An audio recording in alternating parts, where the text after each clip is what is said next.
रवि एक छोटे गांव का सीधा साधा युवक था।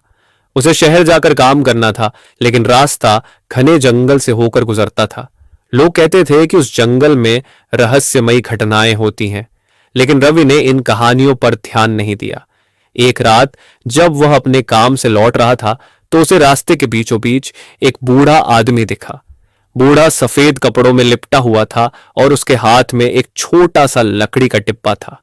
बूढ़े ने रवि को रोककर कहा, बेटा, यह डिब्बा तुम रख लो, लेकिन इसे खोलना मत। इसे उस व्यक्ति को देना जो इसे पाने का हकदार हो। रवि ने पहले मना किया, लेकिन बूढ़े की जिद के आगे उसे मानना पड़ा। डिब्बा हल्का था, लेकिन उसके भीतर से हल्की सरसराहट की आवाजें आ रही थीं। जब रवि घर पहुंचा तो उसकी जिज्ञासा बढ़ने लगी। आखिर इस डिब्बे में है क्या, उसने सोचा, लेकिन उसने बूढ़े की बात याद कर खुद को रोक लिया। अगली सुबह गांव में अफवाह फैली कि जंगल में एक अजीब हादसा हुआ है।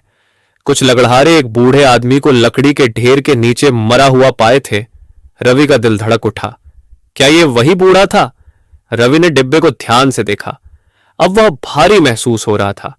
डर और जिज्ञासा के बीच फंसा वह इसे किसी को सौंपने का रास्ता ढूंढने लगा। एक दिन गांव में एक अजनबी आया। वह सीधे रवि के पास गया और कहा, तुम्हारे पास जो डिब्बा है वह मेरा है। रवि हैरान रह गया। उसने डिब्बा उस आदमी को थमा दिया। जैसे ही अजनबी ने डिब्बा खोला, एक जोरदार चीख गूंज उठी। वहां से धुआं निकला और अजनबी गायब हो गया। गांव वालों ने रवि से पूछा, डिब्बे में क्या था? रवि केवल इतना कह सका, कभी कभी जिज्ञासा इंसान के लिए खतरनाक होती है। उस दिन के बाद रवि ने सीखा कि हर रहस्य को जानने की जरूरत नहीं होती। कहानी से सीख, हमेशा अपनी जिज्ञासा को नियंत्रित रखे। कुछ बातें ऐसी होती हैं जिन्हें न जानना ही बेहतर है।